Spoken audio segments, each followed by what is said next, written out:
ولا يلزم من ذلك، کیا کہنا چاہتے ہیں؟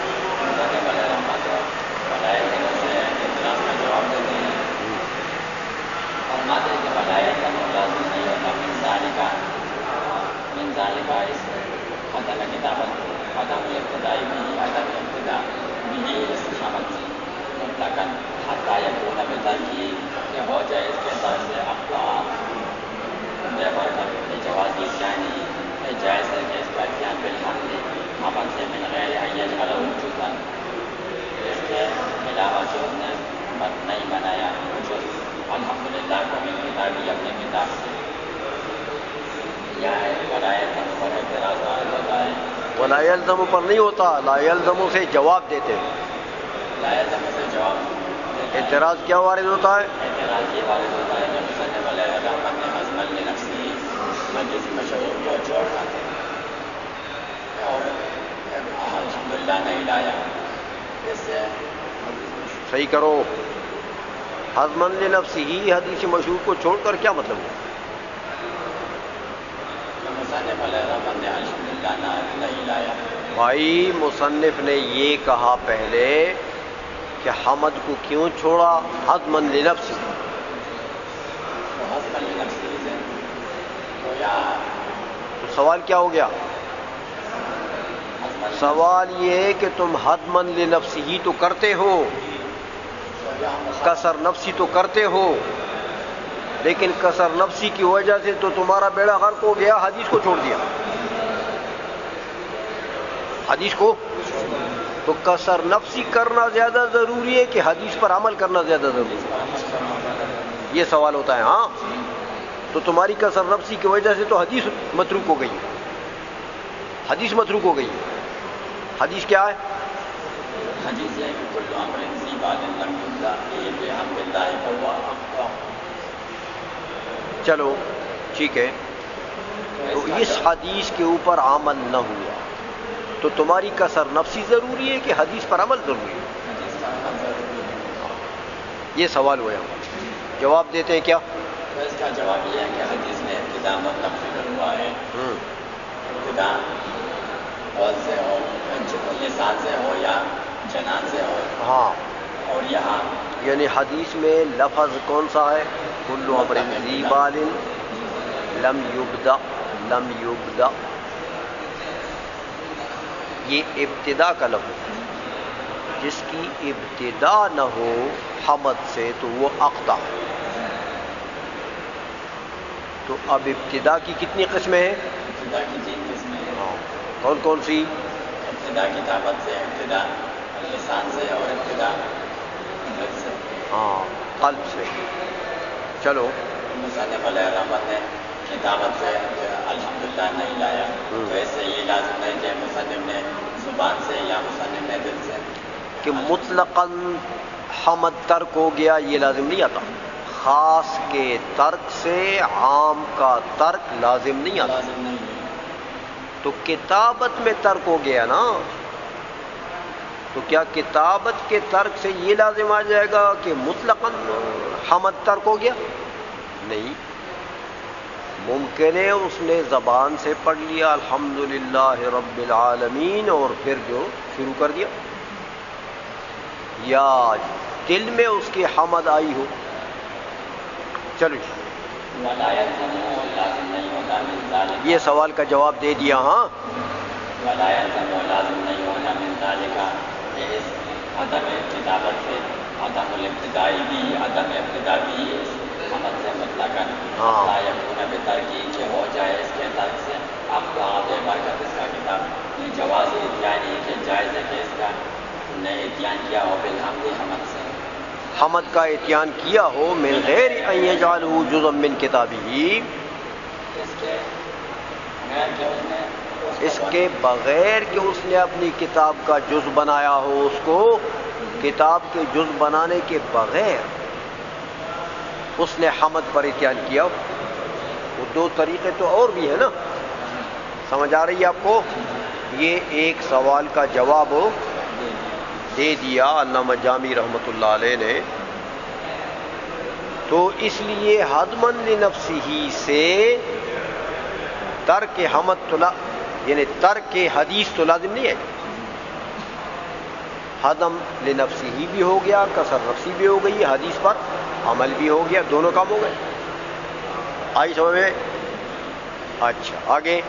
ومدع بتعريف الكلمة والكلام لأنه يبحث في هذا الكتاب عن أحوال الإمام. یہ کیا کہنا چاہتے ہیں؟ علامہ جامی رحمۃ اللہ علیہ یہ ہے کہ اعتراض کے جواب دیتے ہیں. کیا؟ صاحب کافیہ نے یہاں کلمہ اور کلام کی تعریف شروع کر دی. کلمہ کی تعریف شروع کی. الکلمۃ لفظ وضع لمعنى مفرد. تو یہ جو تعریف پر ابتدا کی جائے گا، حالانکہ مقصود تو علم نوا میں مقاصد ثلاثہ اور اقسام ثلاثہ ہے، ان کو چھوڑ دیا. یعنی مقاصد بیان کرنا، مقاصد بیان کرنا جو ہے وہ مقصود ہوتا ہے. تو یہ کلمہ کی تعریف یا کلام کی تعریف یہ تو مقاصد میں شامل نہیں ہے. سمجھ آئیے؟ تو جب مقاصد میں شامل نہیں ہے تو یہ تو ما لا یعنی کام ہو گیا نا. کیا ہو گیا؟ لا یعنی، غیر مقصودی کام. تو یہ تو مصنف نے لا یعنی کام سے ابتدا کر دی اور جو یعنی تھا اس کو. تو ایسا تو نہیں کرنا چاہیے، مقاصد کا ذکر کرنا چاہیے. غیر مقصود کو مقصود کے اوپر مقدم نہیں کرنا چاہیے. یہ سوال ہوتا ہے. ہاں یہ سوال ہوتا ہے یا کافی عبارت کا تو شاہ علیہ رحمت اس کا جواب دیتا ہے کہ وہ بدا شروع کیا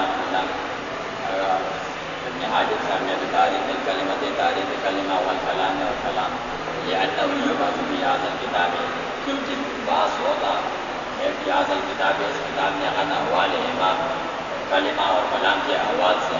ومتى لم يعرفا، جب لم یعرفا، جب کلمہ اور کلام کی تعریف نہ کی جائے، کیف یبحث عن احوال امام، تو اس کے احوال سے کیسے بحث ہو جائے گا. کیا مطلب ہوا اس کا؟ پیچھے کتاب میں مصنف علیہ رحمت کلمہ اور کلام کے احوال سے بحث کرتا ہے. جب اس کی تعریف نہیں ہو جائے، کلمہ اور کلام کے احوال کیا چیزیں؟ حرکات، سکنات، اعراب ہے، بنا ہے. آگے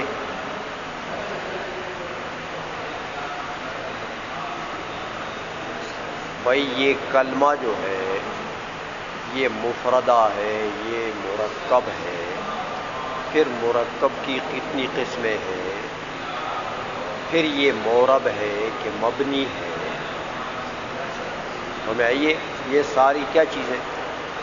کلمہ اور کلام کے عوارض ذاتیہ ہیں، احوال ہیں، یعنی عوارض. تو کسی چیز کے عوارض سے بحث کرنا یہ موقوف ہے اس معروض کی معرفت پر. کیا ہے؟ معروض کی معرفت پر.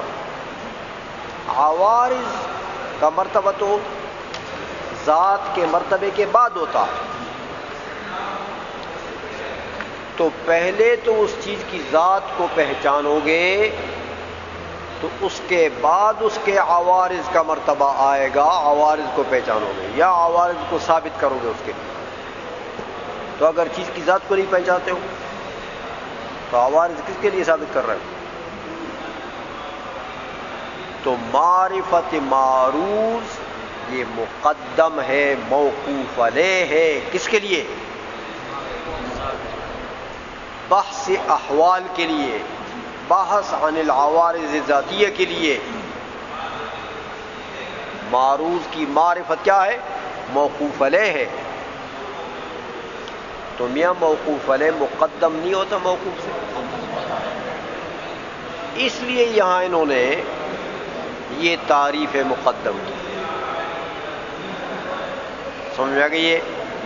اچھا، وقد شروع کیا بتعریف الکلمۃ والکلام لأنہ اس لیے کہ یبحث بحث ہوتا فی ھذا الکتاب، اس کتاب میں عن احوالہما، کلمہ اور کلام کے احوال سے. یہاں پر اعتراض ہوتا ہے کہ علم نحو میں کلمہ اور کلام سے احوال کہ احوال سے یعنی عوارض ذاتیہ سے بات ہوتی ہے. یہ اس لیے موضوع بن گیا. ہاں، تو مطلب یہ ہوا کہ گویا کہ کلمہ اور کلام یہ دونوں موضوع ہے کس کے لیے؟ علم نحو کے لیے. کہ موضوع الشیء کیا چیز ہوتی ہے؟ ما یبحث فیہ عن عوارض الذاتیہ. تو یہاں پر کلمہ اور کلام کے عوارض ذاتیہ سے بات ہے، تو پتہ لگا یہ دونوں کیا ہیں؟ علم نحو کے موضوع ہے. تو یہ دو چیز بن گئے، ایک کلمہ اور دوسرا کلام، اور علم نحو ایک چیز ہے. تو تعدد موضوع لازم ہے تعدد علم کے لیے. تعدد موضوع ملزوم ہے اور تعدد علم اس کو لازم ہے. جب موضوع متعدد ہو جائے تو علوم بھی متعدد ہو جاتے ہیں. تو یہاں تو موضوع تم متعدد چیز بتاتے ہو کہ موضوع دو چیزیں ہیں، تو علم نحو کو بھی دو علوم ہونا چاہیے، دو علوم، حالانکہ علم نحو تو ایک علم ہے. یہ اعتراض ہوتا ہے. چلو آگے. اس کا جواب یہ ہے کہ علم نحو کلمہ اور کلام کے احوال سے بحث ہوتے ہیں. تعدد موضوع اس وقت لازم ہو جائے گا کہ اس میں وہ زائد نہیں آیا، زائد نہیں ہے، دوسرے کون نہیں آیا.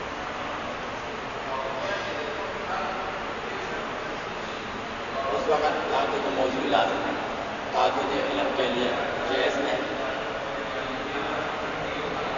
ایک امر مشترک. لازم کو ملزوم نہ بناؤ، ملزوم کو لازم نہ بناؤ. تعدد موضوع کو تعدد علم اس وقت لازم ہے دونوں میں اشتراک ایک امر واحد میں نہ ہو اور جامع میں ہو، یا اشتراک امر واحد جامع میں ہے کہ کلمہ بھی علم نحو میں کلمہ لفظ موضوع سے بات ہوتی ہے اور کلام بھی لفظ موضوع، کلمہ اور کلام لفظ موضوع میں مشترک ہے. تو اس پر دوسرا اعتراض ہوتا ہے. اس کو ذرا صاف کرو، کھڑی کھڑی نہ کرو. جواب کیا ہوا؟ جواب یہ بنا کہ میاں ٹھیک ہے آپ کا قاعدہ کہ اگر موضوع متعدد ہو تو تعدد علم اس کو لازم ہے، لیکن مطلقاً نہیں ہے. یہ قاعدہ مطلقاً نہیں ہے. کب ہے؟ یہ تو اس وقت ہے کہ اگر موضوع متعدد ہے، متعدد چیزیں ہیں اور ان متعدد چیزوں میں اتحاد مناسبت فی غرض واحد نہ ہو. ہر ایک چیز جو ہے وہ دوسرے سے مباین ہے، دوسرے کے ساتھ اس کا اتحاد فی غرض، اشتراک فی غرض یا فی شیء نہیں. تو ایک دوسرے کے ساتھ مناسبت نہیں ہے نا، وہ اجنبی چیزیں، وہ اجنبی چیزیں. تو پھر اس کے احوال سے جو بات ہوگی وہ الگ علم ہوگا، اس کے احوال سے جہاں بات ہوگی وہ الگ علم ہوگا. تو یہاں پر کیا ہے؟ یہاں پر تو کلمہ اور کلام کے درمیان میں اشتراک ہے، یہاں ان کے درمیان میں ما بہل اشتراک موجود ہے. ہمیں آئیے ایک امر میں دونوں مشترک ہیں. وہ کیا؟ لفظ موضوع. کلام کیا ہے؟ لفظ موضوع. کلمہ کیا؟ لفظ موضوع. تو جب یہ دونوں ایک امر میں مشترک ہیں تو آپس میں ان کے دونوں کے مناسبت پائی گئی ہے. لہذا یہ بمنزل شیء واحد ہیں، یہ دونوں شے واحد ہیں. تو اب شے واحد موضوع بن جائے تو علم ایک ہوتا. علم نحو اس لیے ایک علم. سمجھ آ گئی ہے؟ اس طرح صاف بات کیا کرو. اڑی گھڑی نہ کرو. چلو جی. ہاں اس پر دوسرا اعتراض ہوتا ہے کہ سارے علوم ایک ہونا چاہیے کہ تمام علوم میں لفظ موضوع سے باز ہوتا ہے, لفظ موضوع میں یہ مشترک ہے. ہاں مطلب یہ ہے, کیا مطلب ہوا اس کا؟ غیر موضوع سے تو کسی علم میں لفظ غیر موضوع سے تو کسی علم میں بحث نہیں ہوتی. جتنے علوم ہیں سب میں اگر بحث ہوتی ہے تو کس سے ہوتی ہے؟ لفظ موضوع استعمال ہوتا ہے. تو یہ تو صرف علم نحو کے کلام اور کلمے کی بات نہیں ہے. اگر اتنا عام قدر مشترک تم لیتے ہو تو یہ تو تمام علوم کو شامل ہے, تو تمام علوم ایک علم ہو جائے. تمام علوم ہو جانا چاہیے. کیا جواب ہے؟ اس کا جواب یہ ہے کہ یہ تمام علوم میں لفظ موضوع سے باز ہوتی ہے تو اس کی جہاد مختلف ہے. علم نحو میں کلمہ سے باز ہوتی ہے اس حیثیت سے کہ اعراب اور بنا کی حیثیت سے, اور علم صرف میں کلمہ کی حیثیت کلمہ سے باز ہوتے تو صیغے کے اعتبار سے. اس طرح علم معانی میں لفظ سے باز ہوتی ہے کہ مقتضی حال کے مطابق ہے یا نہ ہے. یہ ہاں یہ بات ہے کہ یہاں پر حیثیات الگ الگ ہیں. حیثیات تو حیثیات کی تبدیلی سے احکام تبدیل ہو جاتے ہیں. حیثیات کی تبدیلی سے تبدیل ہو جاتے ہیں. تو ٹھیک ہے کہ لفظ موضوع تو سب میں ہے, لیکن میاں حیثیات الگ الگ. تو جب حیثیت لگ گئی, حیثیت قید ہوتی, یہاں کون سی حیثیت ہے؟ حیثیت تقییدی. تو حیثیت تقییدی کا کیا ہوتا ہے کہ حیث کا ما بعد قید بن جاتا ہے ما قبل کے لیے. تو جب قید مقید دونوں ہو گئے تو اب تو شے الگ ہو گئی. تو لفظ موضوع من حیث الاعراب والبناء یہ الگ چیز ہے. لفظ موضوع من حیث الصیغہ یہ الگ چیز ہے. اس لیے علوم متعدد ہوگا. چلو پھر یہاں پر دوسرا اعتراض ہوتا ہے کہ اعتراض یہ ہے کہ جس طرح علم نحو میں کلمہ اور کلام سے باز ہوتا ہے تو اسی طرح علم نحو میں مرکبات سے بھی باز ہو جاتا ہے. مرکبات تو کلام میں آ گئے نا. مرکبات مطلق نہ کہو شیخا. کلام کیا ہوتا ہے؟ مرکب نہیں ہوتا. وہ تو کلام میں آ گئے. کیا مراد ہے؟ مرکب اضافی, مرکب غیر تام, یعنی مرکب تام تو آ گیا کلام میں. تو کلمہ اور کلام تو مرکب تام اور مفرد دونوں کو شامل ہوگا. مفرد کو کلمہ اور مرکب تام کو کلام. لیکن کیا ان دو چیزوں کی بات ہوتی ہے علم نحو میں؟ مرکبات غیر تامہ کی بات نہیں ہوتی. مرکب اضافی, مرکب تقییدی, مرکب ہاں تو یہ امتزاجی وغیرہ یہ سب کی بات ہوتی ہے, توصیفی وغیرہ. اس کا جواب یہ ہے کہ یہ مرکبات غیر تامہ کلمہ کی طرف راجع ہیں. ان کی بحث کرو, ان کی بحث راجع ہے کس کی طرف ہو؟ کلمہ کی طرف. کیونکہ یہ ترکیب میں کلمے کے حکم میں ہوتے ہیں. دیکھو غلام زید قائم, تو یہ غلام زید ترکیبی کیا ہے؟ اضافی, مرکب اضافی, مرکب غیر تام.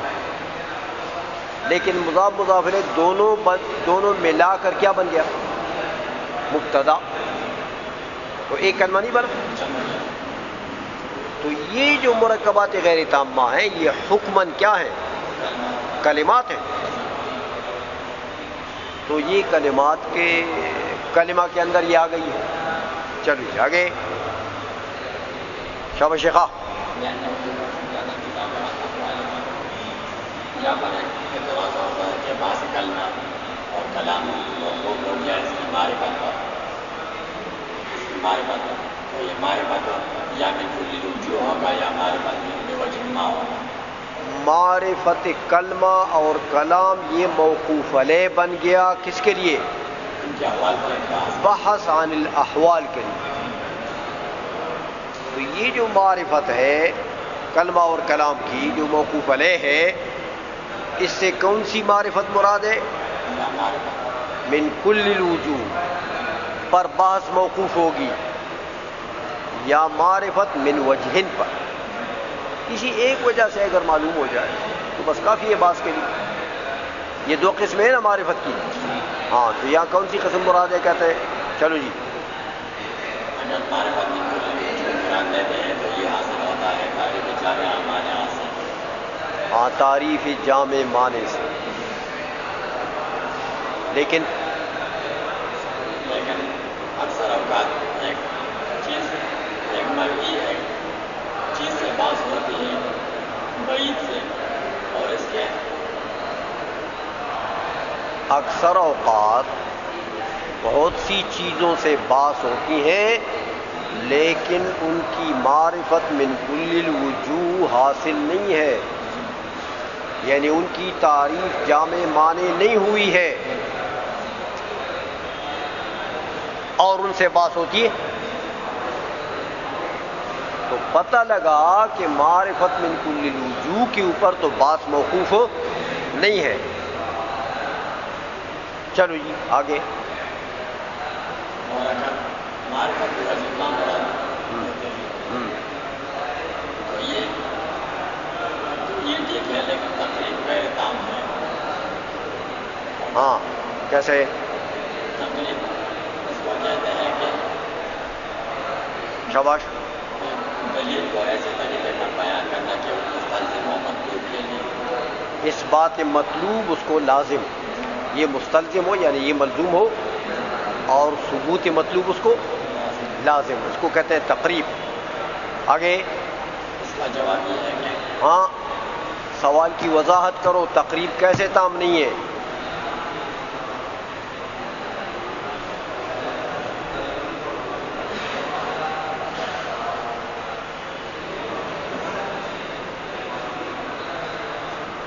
بولو بولو بولو.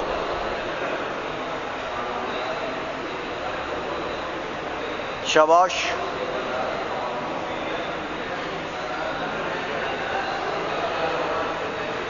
یہ جو انہوں نے کہا فمتا لم يعرفا کیف يبحث عن احوالهما، اس پر کلام ہے نا.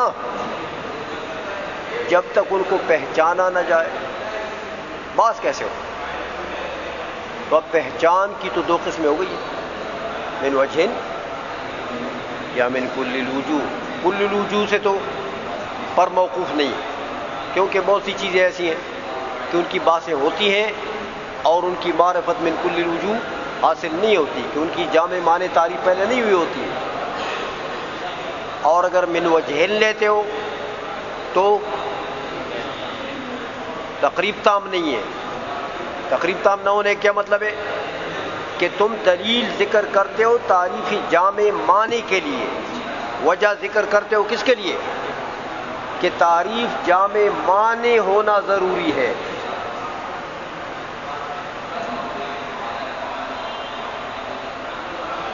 سمجھ آئیے کہ تعریف جامع معنی جب تک نہیں ہوگی ہاں تو میاں کیف یبحث عنہما، تعریف جامع معنی کے اوپر موقوف ہے کیا چیز؟ بحث. وجہ دلیل اس کے لیے ذکر کر رہے ہیں. تو اس دلیل سے یہ دعویٰ ثابت ہو جائے گا.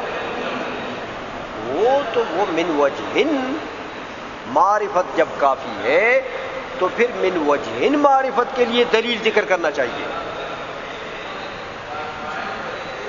سمجھ آئیے؟ تو تم دلیل کس کے لیے ذکر کر رہے ہو؟ تعریف جامع معنی کے لیے، کیونکہ مصنف نے تو تعریف جامع معنی کی ہے کلمے کی. لفظ وضع لمعنى مفرد، یہ اس کی جامع معنی تعریف ہے. یہ تصور بوجہ ما تو نہیں ہے. سمجھ میں آ گئی ہے؟ تو پھر دلیل ذکر کرنا چاہیے کس کے لیے؟ تصور بوجہ ما کے لیے، معرفت بوجہ ما کے لیے. تو وہ تو ذکر کی نہیں. یہ سوال ہو گیا. پھر کیا جواب ہے؟ اس کا جواب یہ ہے کہ قرآن معرفت سے معرفت وہ جمع ہے ہاں جو حاصل ہوا ہے تعریف جامعہ مانع کے ضمن میں.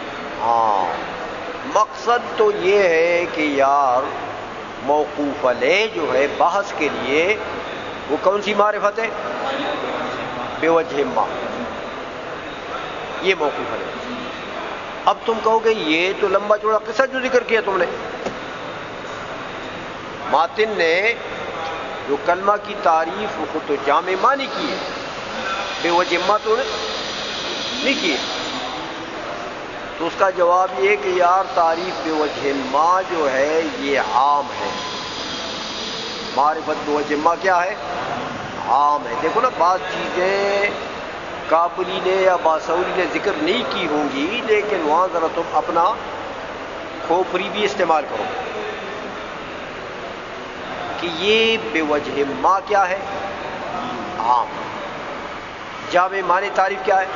خاص. تو خاص کے ضمن میں عام ہوتا ہے؟ خاص کے ضمن میں. تو جب اس نے تعریف جامع معنی کر لی تو اس کے ضمن میں معرفت بے وجہ ما نہیں آئی؟ خاص کے ضمن میں عام نہیں ہوتا؟ اس لیے وہ جو موقوف علیہ چیز تھی وہ تو حاصل ہو گئی. ہمیں آ گئی ہے. چلو جی آگے.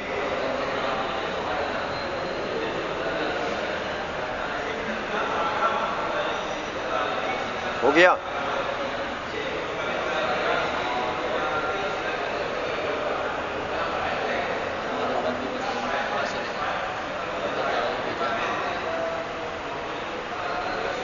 ہاں بولو، تم بولو.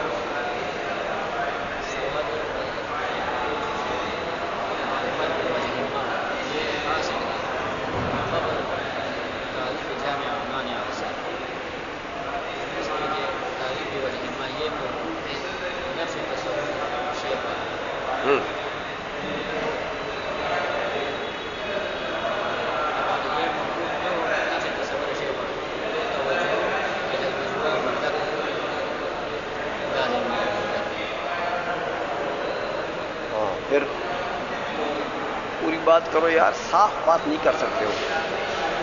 جیسے چڑھا نہیں ہوتے، دوسرے کو کل تم نے سمجھانا ہے. ہاں تو یہ چاڑا والی بات کرنا، آدھی بات چھوڑنا، آدھی بات بتا دینا، اس سے تو دوسرے کو سمجھیے.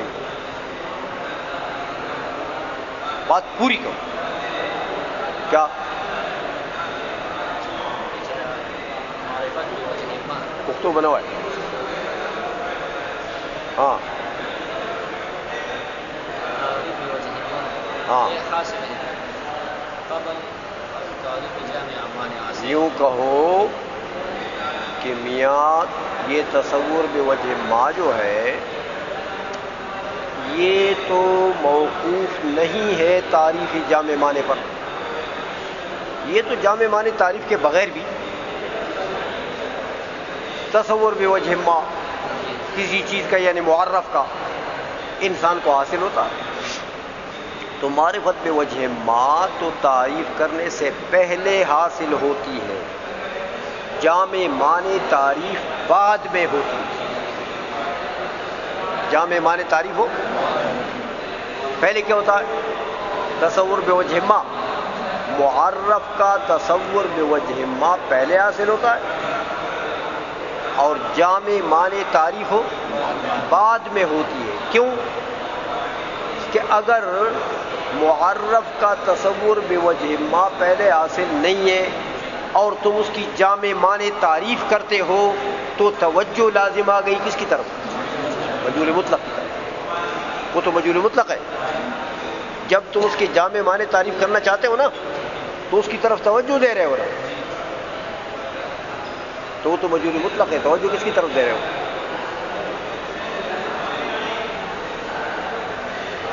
یہ سوال اس طریقے سے ہوتا ہے. چلو جواب کیا ہے؟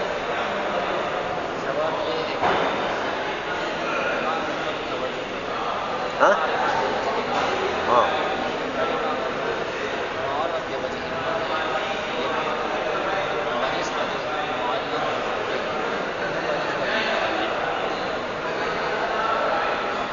پھر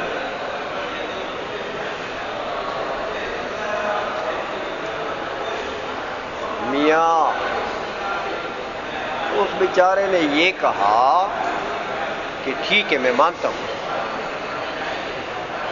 کہ تعریف جامع معنی کرنے سے پہلے تصور بوجہ ما معرف کا حاصل ہوتا، لیکن مراتب ہے نا لوگوں کے، کس کو حاصل ہوتا ہے؟ ہاں استاد کو، عالم کو۔ رہا طالب علم، اس بیچارے کو تو اندھیرا ہوتا ہے۔ جب تک جامع معنی تعریف آپ کسی چیز کی نہیں کرتے، اس کو پہلے سے بوجہ ما معرفت کسی چیز کی ہوتی ہے نہیں ہوتی۔ سمجھ آ گئی ہے؟ طالب علم کو تو جامع معنی تعریف کرو گے تو استاد سمجھائے گا تو پھر اس کی کھوپڑی میں کوئی چیز آئے گی، سمجھ آئیے؟ اس لیے جامع معنی تعریف جو ہوتی ہے وہ طلباء کے لیے ہوتی ہے،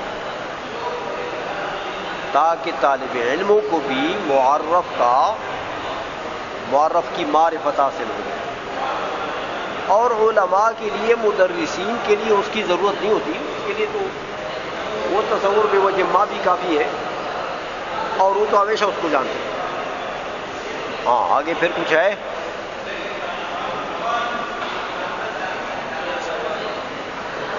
ہاں ہاں عارف ہے، اچھا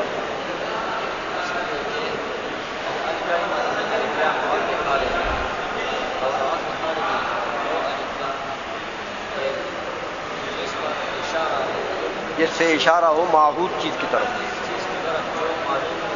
بے وجہ ما ہے۔